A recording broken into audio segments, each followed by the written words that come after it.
Welcome back to the Covert Narcissism Podcast, where we explore what happens when your nervous system is in full meltdown mode and you paddle up to a friend who actually believes you instead of someone who tells you that didn't happen or you're being too dramatic.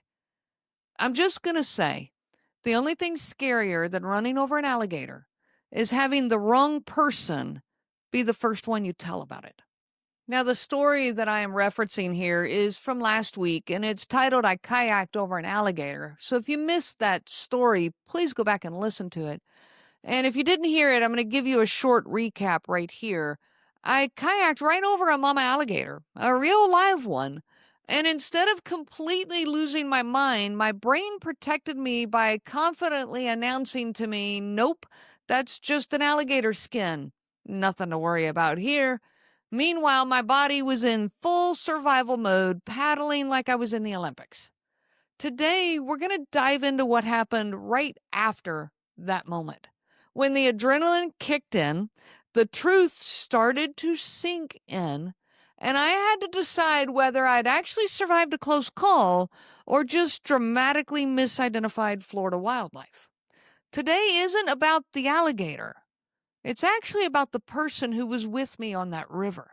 It's about what happens to your nervous system right after danger and how the people beside you either help you to heal or push you further into self-doubt. As soon as I got past Mama Alligator, my body went into full survival mode. My arms were shaky, my breath was short, my heart was pounding somewhere in my throat, and I paddled straight toward my friend. Adrenaline was surging through every cell of my body. Everything about me was heightened in that moment. My emotions were heightened, my fear, my disbelief, even my confusion. I was certainly not grounded. I was not calm. I was not steady. I was, extremely activated. And this is normal because the danger was over, but my nervous system didn't know that yet. My mind was still trying to process what had just happened. On top of all this emotional and physical intensity, I'm trying to process the strangest experience I'd had in a long time, maybe ever. So I got these thoughts going through my head, these questions of, did that really happen? Was that really an alligator? Maybe I just imagined it. If you've lived in a relationship where your feelings were dismissed, your needs were minimized, your experiences were constantly questioned, you know these thoughts all too well. That moment, standing there unsure if the danger is real or not, standing there unsure if you're imagining this or not, or did that really happen? Am I the problem here? Feels like this mental fog after being mistreated, blamed, talked in circles, you're too dramatic, you're too sensitive. It's this mental fog that leaves you in this state of confusion and doubt. It's an internal panic after a toxic interaction, but you're trying to kind of process it. Your system's trying to relax, tell you you're safe now and you can face what happened. But in your mind, you're going, maybe I misunderstood. Maybe this is my fault. Maybe I'm the problem here. Was it really that bad? Did I make all that up? Now, this overlap that happens right here, this overlap in clarity, it's neurological. It's not accidental. It's what happens when danger, fear, and self-doubt, they kind of all collide, and they collide faster than your brain can process them. Whether it's an alligator or emotional abuse, the result is the same. Your mind goes searching for safety quickly. And sometimes the only place it can find safety is in dismissing your own reality. That returns you back to safety. Me believing that was an alligator skin, even though that was brief, kept me safe. That was a safety. Your questions, did I make that up? Did I imagine that? It's called dissociation. And that dissociation begins to unwind. It's the moment when your reality is starting to come back online, slowly, gently, cautiously. This moment of clarity that you're trying to get after being through, experiencing a toxic situation, an unsafe environment. This moment of clarity that's trying to return is a tender, vulnerable moment after any danger, physical or emotional. It's this crack where either healing can happen or, hear me here, self doubt can take over. And who you encounter in that moment makes all the difference in the world. And it tells you everything about your relationship. You see, the right person in that moment can bring more clarity, can cause then healing to happen and processing to happen. And the wrong person in that moment can just completely erase your reality and instead replace it with self doubt. When I reached my friend, breathless and shaking, she didn't laugh at me. She didn't dismiss me. She didn't correct me. She didn't tell me I was being too dramatic. Instead, with warmth and steadiness, she asked questions. Well, what did it look like? How big was it? Tell me what happened. Are you okay? Her tone was curious, not critical. Supportive, not skeptical. She held a safe space for the chaos that was still storming inside my body. When you've been in a relationship where your emotions were treated as inconveniences or threats, your fear was seen as drama, your excitement was met with annoyance, a calm and caring response can feel almost foreign. If you grew up or lived in an environment where your experiences were always minimized, you're overreacting. That didn't happen. Stop being dramatic. Then someone looking at you with steady eyes and saying, tell me what you saw. I'm listening. It isn't just comforting. It actually can be disorienting in the best of ways. Your nervous system doesn't know what to do with this safety when all you've known is dismissal. But in that moment on the river, my friend was offering me something that I didn't even realize I needed. Permission to trust myself. And in that space, I could feel the truth. I could process the fear. I could make sense of the moment. I could let the fight or flight energy move through me instead of getting stuck inside of me. She validated me, not because she knew everything, but because she cared. And that allowed my nervous system to land safely. This is called co-regulation. This is what emotional safety looks like. It's what healthy connection feels like. It's what so many survivors of covert narcissistic abuse have never known. Co-regulation is when one person's calm, steady presence helps another person's overwhelmed nervous system come back into balance. It's the way our bodies borrow regulation from someone who is grounded when we can't get there on our own.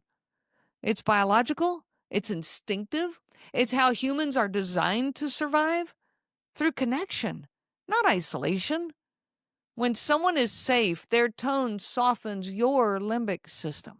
Their facial expression tells your amygdala, hey, you're okay.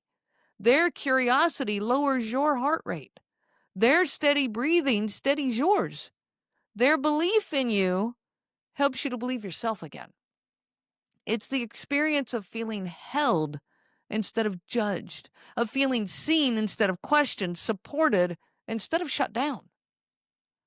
Now let's imagine for just a moment that instead of my friend, that this trip had been with my husband, and that this conversation, this experience and the conversation that followed had been with my husband. Now, some of you will relate to this immediately. Instead of support, I would have heard, that wasn't an alligator. No way.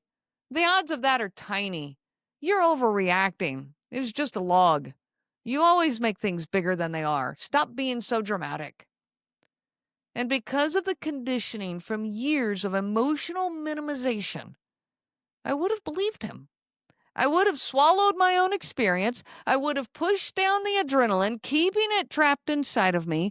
I would have doubted the truth that I had seen with my very eyes, and I would have gaslit myself.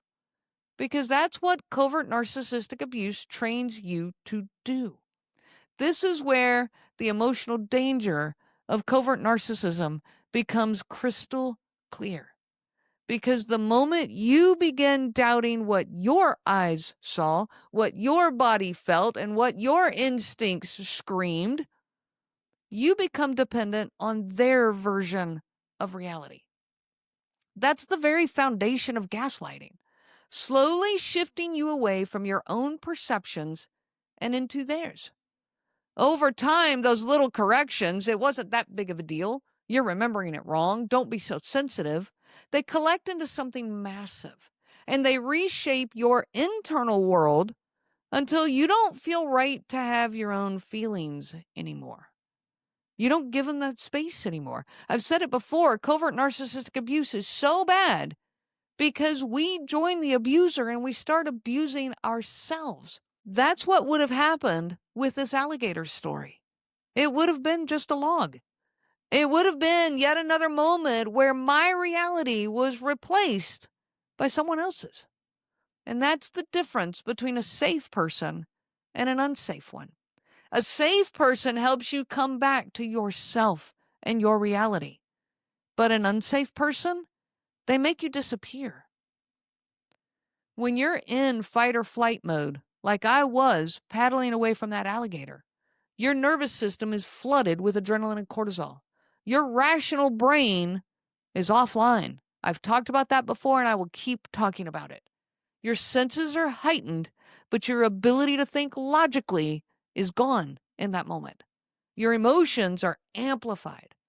This is the moment when your brain is trying to decide, was I actually in danger? What does this mean? Am I safe now? Your brain needs help regulating. It needs help to get grounded again. And it needs someone safe and steady to do that. If you meet safety in that moment, your nervous system settles down. Your story becomes coherent.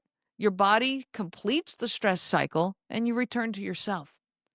But if you meet someone who is unsafe and you're met with dismissal, criticism, minimization, you crumble.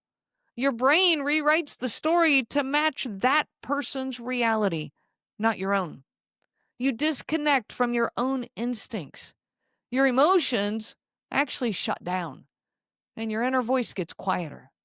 This is how emotional abuse takes hold, not by force, but by quietly replacing your truth with theirs. The next day, when my friend and I were talking still more about this alligator, she said something that absolutely affirmed the truth of what happened. She said to me, I can tell you exactly how I knew that you really saw an alligator. I said, please tell me, because honestly, I didn't even remember what I had said in those first few minutes after paddling up to her. She said it was the color you described, the snout. I told her it was grayish, almost like soot. Not green, not brown, not what my brain expected an alligator to look like. And she said, that's how I knew. Most people don't know that they can look like that, but you described it perfectly. That hit me, not just because it validated my story, because it validated me. It validated my perception, my memory, my fear, and my experience. And again, I sat with this realization. If I had been with my husband, I would be telling you today that was just a log, that I exaggerated it, that my mind imagined it. The truth would have slipped into Never Never Land, never to be talked about again, never to be explored, never to be considered, never to be brought up, just like so many other truths in our relationship. This is something that so many survivors need to hear. Sometimes it takes someone else, someone safe, calm, and grounded, to hand your reality back to you. When you've been emotionally conditioned to distrust your perceptions, you learn to second guess even the truth that's sitting right there in front of you. You can know that something happened. You can know how it felt in your body. You can remember it vividly and still wonder, did I make it up? My friend didn't just validate the alligator. She validated me. She validated my ability to notice, to remember, to interpret what I saw. She reminded me of something that I didn't even know I had lost, that I could trust my own eyes, my own feelings, my own reality. That's what healthy people do. They don't rewrite your experience, they help you to understand it. They help you to get grounded. For so many of you listening, this is not just about an alligator, it's about an entire relationship. Your feelings dismissed, your needs minimized, your stories corrected, your instincts overridden, your reality stolen. Over time, you stopped bringing up your experiences because you already knew how the conversation would go. You learned, don't be too emotional, don't be too excited, don't be too scared, don't be too curious, don't be too anything. Because every feeling became an inconvenience. Every story became an argument, and every truth became a threat to their ego. So you began doing to yourself what they had always done to you: shrinking, silencing, editing, doubting, erasing. The moment after the alligator encounter taught me something profound. Healing begins the moment you are believed. Healing grows the moment you are safe. Healing deepens the moment someone says, "Tell me more." Your nervous system needs safe people to heal. People who help you process instead of suppress. People who help you feel instead of shut down. People who help you come back into your own body instead of disconnecting from it. You deserve that. You always have. So here's what I want you to take away from this story. Sometimes the danger is not an alligator. Sometimes the real danger is coming from within your home. And telling the wrong person what happened adds to that danger. Because safe people regulate you, unsafe people dysregulate you. Safe people bring clarity, unsafe people bring confusion. Safe people return your reality to you, unsafe people take it away. And when you've lived with an unsafe person long enough, it becomes hard to trust anyone, including yourself. But it's not too late. Piece by piece, moment by moment, safe connection by safe connection, you can get your reality back. I wish you so much peace on your journey of healing. The information provided by Renee Swanson, Covert Narcissism Podcast, and CNG Life Coaching is for educational purposes only and is not to be used for diagnosis purposes. It is not intended to be a substitute for clinical care. Please consult a healthcare provider for guidance specific to your case. This material discusses narcissism in general. Renee shares stories from her personal experience as well as from those that she has worked with for several years. Her material does not claim that any specific person has narcissism and should not be used to refer to any specific person as having narcissism. Permission is not granted to link to or repost this material to support an allegation or support a claim that any specific person is a narcissist. That would be an unauthorized misuse of the material and the information provided. Thank you.